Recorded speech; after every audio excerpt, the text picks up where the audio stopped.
நீங்கள் விப்ரோவோடைய ஷேர் ஹோல்டர்ஸாக இருந்தீங்க அப்படின்னா கண்டிப்பாக நீங்கள் எவ்வளோ பாடுபட்டிருப்பீங்கன்னு எனக்கு தெரியுது. ஏன் அப்படின்னா விப்ரோ பார்த்தீங்கன்னா October 14, 2021 ஒரு ஆல் டைம் ஹை என்எஸ்சியில் 369.90 rupeesக்கு பார்த்தீங்கன்னா ஒரு ஹை கொடுத்துருக்குறாங்க. அதுக்கப்புறம் இந்த ஸ்டாக் வந்து நம்மளுக்கு ஒரு மூமெண்ட்டே கொடுக்கல. 4-5 வருஷமாக இந்த ஸ்டாக் வந்து ஒரு டவுன் ட்ரெண்டில் வந்து இருந்துட்டு இருக்காங்க. இப்போ இந்த விப்ரோ ஸ்டாக் ஹோல்டர்ஸ், அதாவது ஷேர் ஹோல்டர்ஸ்க்கு ஒரு விடிவு காலம் வந்துருச்சு அப்படின்னே சொல்லலாம். ஸோ July 26 நான் வந்து ஒரு வீடியோ வந்து மென்ஷன் பண்ணியிருப்பேன். விப்ரோவோடைய ஷேர் வந்து ஒன் ஆஃப் த ஒரு லோயஸ்ட் லெவலில் டிமாண்ட் ஜோனில் ட்ரேட் ஆகிட்டு இருக்கு. வரக்கூடிய அப்கமிங் இயர்ஸில் நம்மளுக்கு நல்ல ஒரு ரிட்டர்ன் கொடுக்க போகிறாங்க அப்படின்ட்டு.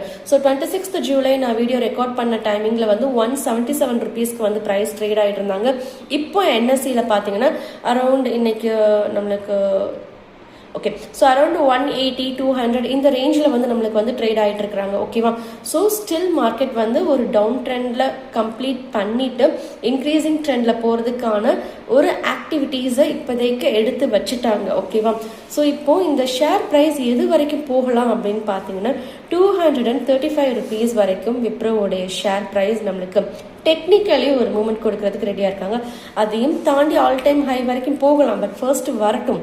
ஓகேவா? ஃபர்ஸ்ட் ஒரு 34% அப்படிங்கிறத இந்த 235 rupees வரைக்கும் வந்து கொடுக்கட்டும். அதுக்கப்புறமா இந்த இன்னொரு ஆல் டைம் ஹை போவாங்களா இல்லையாங்கிறத அந்த டைமிங்கில் நம்ம வந்து ரீஅனலைசிஸ் பண்ணிக்கலாம். ஓகேவா? ஸோ டெக்னிக்கலி நல்ல ஒரு புல்லிஷ் மொமெண்டம் கொடுக்க ரெடியாக இருக்கிறாங்க.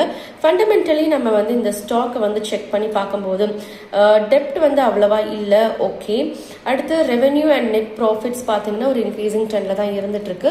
ஸோ இப்போதைக்கு இன்னொரு பிக்கஸ்ட் அட்வான்டேஜ் என்னன்னு பார்க்கும்போது எஃப்ஐஐயும் இந்த பர்டிகுலர் ஸ்டாக்ல அவங்களுடைய பொசிஷன்ஸை கொஞ்சம் கொஞ்சமாக இன்க்ரீஸ் பண்ணிட்டு தான் இருந்திருக்காங்க. இது ஒன் ஆஃப் த ஒரு பிக்கஸ்ட் ஆப்பர்ச்சுனிட்டி அப்படின்னே சொல்லலாம். ஆப்பர்ச்சுனிட்டியும் தாண்டி இந்த மாதிரியான ஸ்டாக்ஸ் எல்லாம் நம்மளுக்கு ஒரு லோயஸ்ட் லெவலில், அதுவும் ஒரு 200 rupeesக்கும் கம்மியாக நம்மளுக்கு கிடைக்குது அப்படின்னா இது ஒரு கோல்டன் ஆப்பர்ச்சுனிட்டி தான். விப்ரோ இதுக்கப்புறமா நம்மளுக்கு வரக்கூடிய அப்கமிங் இயர்ஸில் நல்ல ஒரு இன்க்ரீசிங் ட்ரெண்ட் போகிறதுக்கு சான்சஸ் இருக்குது.